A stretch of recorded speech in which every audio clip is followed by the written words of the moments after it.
please remember to leave a like, a comment, share the video about, and if you haven't already, subscribe. Thank you.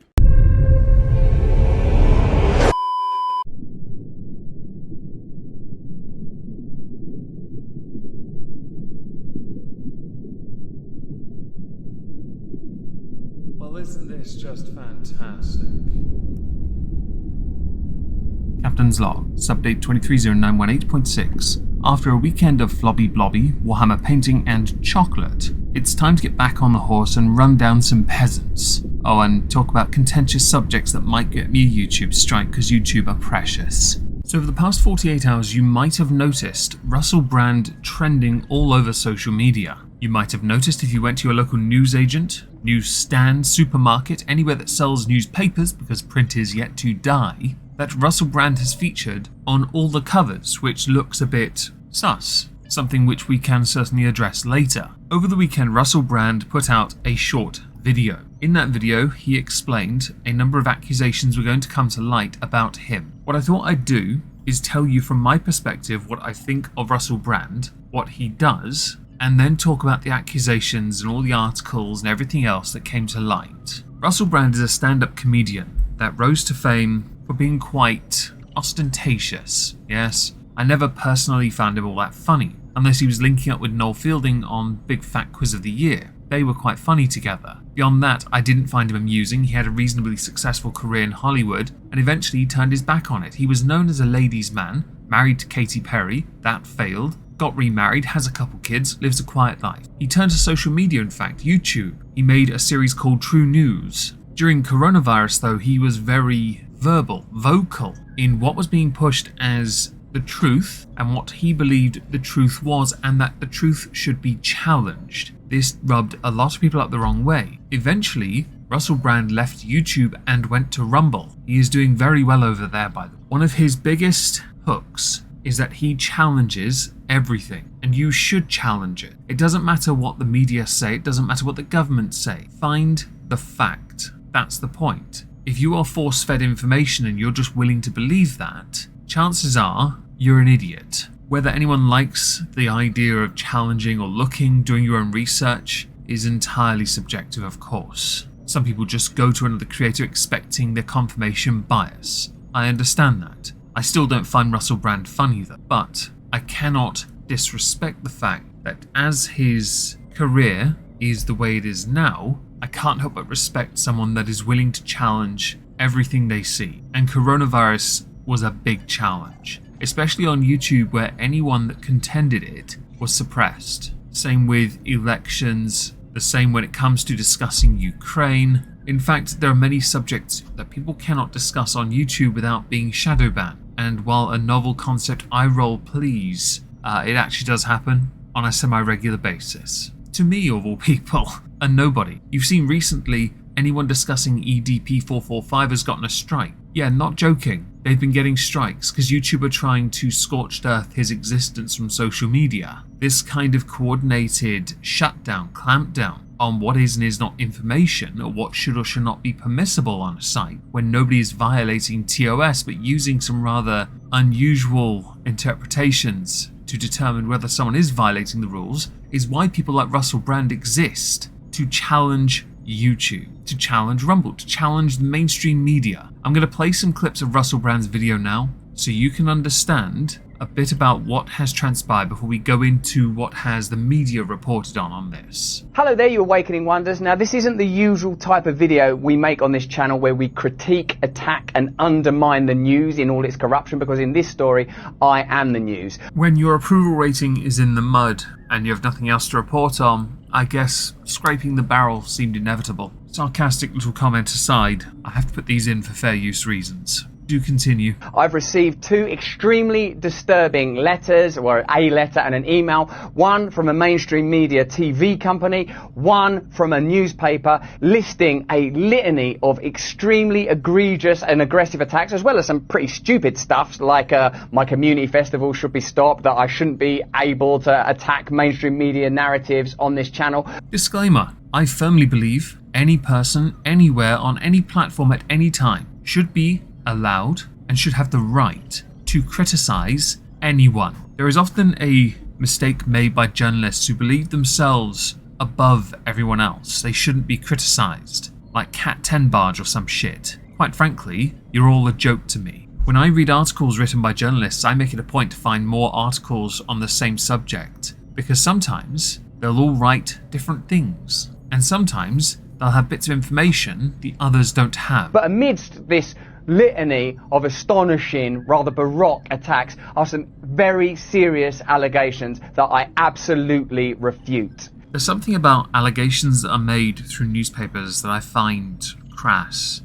Especially when they are as serious as you might have noticed from the newspapers I showed a little clip of earlier that's now back on the screen. Unless the statute of limitations has expired, which in the UK doesn't really happen, this should be dealt with by the police. If it happens in another country, again, it should be dealt with by law enforcement. 100% it should. But for some odd reason, and I don't quite understand why now of all times, this has gone straight to media instead. That just looks like intentionally malicious on the face of it. Of course, I'm not making an assumption or presenting an opinion, just an observation of how it can be interpreted and why there's a divide on this. These allegations pertain to the time when I was working in the mainstream, when I was in the newspapers all the time, when I was in the movies, and as I've written about extensively in my books, I was very, very promiscuous. Now, during that time of promiscuity, the relationships I had were absolutely always consensual. I was always transparent about that then, almost too transparent. Somebody that did actually spend some time with him, Samantha Presti, said in 2006, I refused to have sex with Russell Brand. I was in his London flat. There was a lot of heavy petting and we were both down to our pants. He didn't pressure me when I said no. He wasn't angry or abusive. Everything that happened was consensual. I stayed the night in his flat and felt safe. I've had countless non-sexual and respectful encounters with him since. I only heard about the so-called open secret when a comic mentioned it on stage at this year's Edinburgh Fringe Festival. I've been in the comedy industry for almost 10 years and worked as an actress, dancer and model before that. I had a friend who was invited over to his flat around 2014-2015. She also refused sex. She didn't have a problem with him. So based on my own experience, and I'm a S.assault survivor, I find these rumours hard to believe. The entertainment industry is a cesspit of spiteful, manipulative, envious and opportunistic people. These women apparently only came forward after being approached by journalists. I went straight to the police after my own unrelated sexual assault. Admittedly, they got me nowhere, and based on that experience, I have not bothered to press ahead legally with other unrelated sexual assaults. But I didn't go to the press either. Innocent until proven guilty. And I'm being transparent about it now as well. And to see that transparency metastasized into something criminal that I absolutely deny makes me question, is there another agenda at play? Particularly when we've seen coordinated media attacks before, like with Joe Rogan when he dared to take a medicine that the mainstream media didn't approve of, and we saw a spate of headlines from media outlets across the world using the same language. If you think it was amusing how mainstream media handled it, you should have seen how social media responded. If memory serves, Ethan, what's his name? Klein? Yes, H3H3 started a rather amusing little Twitter war with Joe Rogan by trying to body shame him, which seemed a little ironic. I should state for the sake of it, the accusations levelled against Russell Brand cannot be compared to that of Joe Rogan in one sense because it is a false equivalence. But on a grander point, there is a point there. We'll get to it at some point soon. I know that a year ago there was a spate of articles. Russell Brand's a conspiracy theorist. Russell Brand's right wing. I'm aware of news media making phone calls, sending letters to people I know for ages and ages. It's been clear to me, or at least it feels to me, like there's a serious and concerted agenda to control these kind of spaces and these kind of voices. And I mean my voice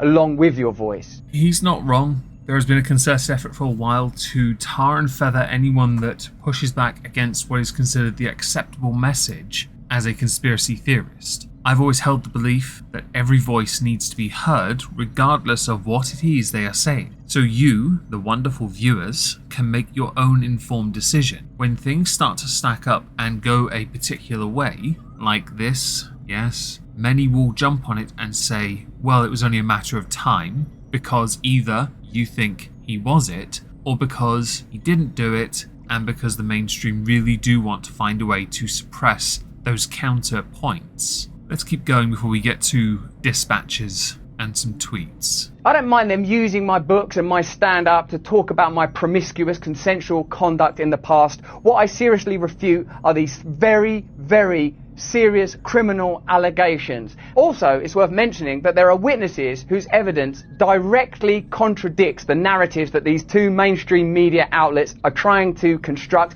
apparently in what seems to me to be a coordinated attack. There's a very key point here. When using his promiscuity from the past, yes, his lover of the Shaggy Shag Shag, to poison the well and make a larger point that while a lot of this was consensual, implying now that there is perhaps some that fell through the cracks in his sex addict ways were in fact passed off as consensual. This, though, is a massive distraction from the actual accusation that matters, and it was on the front of all those newspapers. But then that's the point of poisoning the well, isn't it? To build a profile to make it seem like it is one thing by saying, yes, but he was a serial shagger in the past, hence the poisoning the well. The reality is the accusations are the only thing that matter. They really are. Of course, additional context is vital, but then how the newspapers frame it comes across as copy-paste everything each other says, and that to me looks a bit sus. We've said that already, haven't we? Now,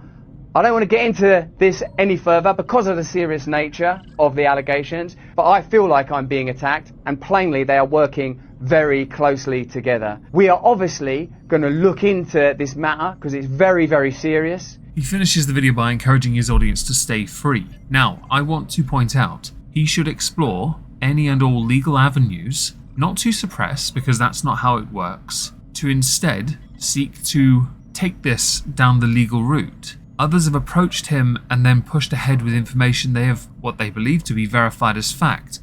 Channel 4 dispatches. Quote, "It could have been nipped in the bud at the beginning of his career had he been pulled up on it."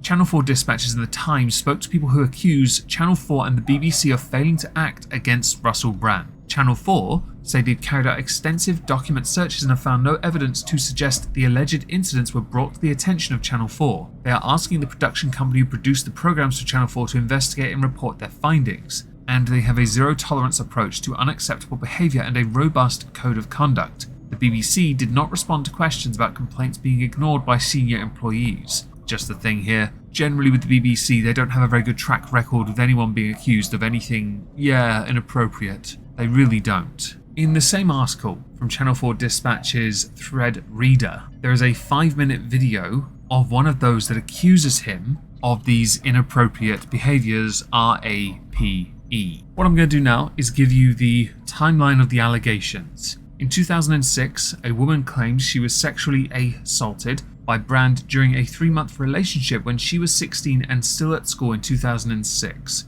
The woman described his behaviour as grooming, alleging he would provide her with scripts on how to deceive her parents into allowing her to visit him. 2007, a woman alleges Brand sexually assaulted her and was physically and emotionally abusive towards her during a 6-month relationship. She made the allegations in a book published in 2014 and told the Sunday Times she stands by her account during its investigation.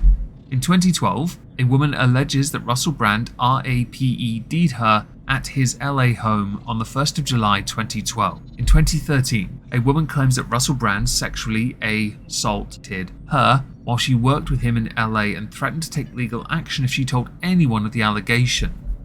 In 2020, the woman who claims she was, when she was 16, the first one, contacted his literary agent at the time, who was also the co-founder of talent agency Tavistock Wood. A statement given to the PA news agency by Tavistock Wood said, "Russell Brand categorically and vehemently denied the allegation made in 2020, but we now believe we were horribly misled by him and we terminated all professional ties to Russell Brand." Dispatches had actually reached out to a number of people, former flings of Russell Brand's, one of which was a former Page 3 model, who had pointed out that she can't comment on the allegations. She's got no scoop except his hair used to smell really bad, and he definitely wasn't the one that got away. And that he had, while attempting to shag his way through the other Page 3 girls, got declined and then joined the No More Page 3 campaign to get it shut down. Russell Brand's wife and sister-in-law have both come out in support of Russell. However, Kirsty Gallagher, the sister-in-law, did delete the Instagram post that was supporting Russell Brand. One part of the articles that have been doing their rounds that really got latched onto was the quote,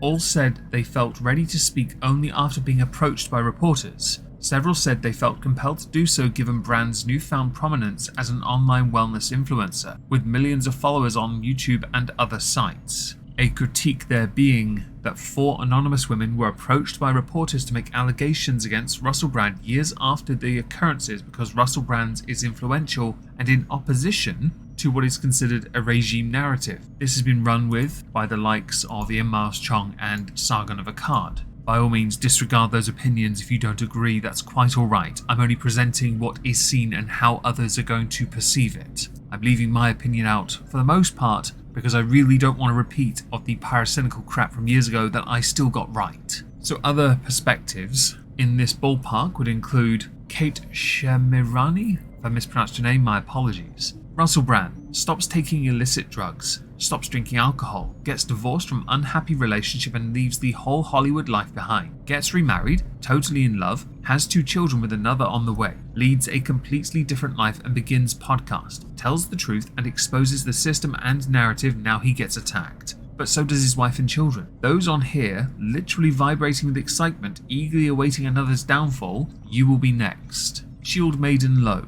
I am appalled and disgusted. I found Russell annoying when he was Hollywood, but his narration over the last 3 years has demonstrated who he really is. A truth teller and challenger of mainstream media and government lies. I am sure he is not the least bit surprised by this. They attack anyone who questions their lives. Included you have other names, Tucker Carlson being the more prominent, who is getting more views on his Twitter for videos and interviews he does there than the entire population of the United States, showing that there is now another avenue for many creators to explore to upload their content and be very prominent. I want this video to serve as a foundation for any update concerning this story, okay? I will insert an opinion now, but I'm going to strip it back a little, because I don't really have an opinion on the accusations themselves, the timing of which is sus, yes? We have seen in the past multiple people going to or being approached by outlets who run with these massive stories that are criminal, the actions committed, the allegations.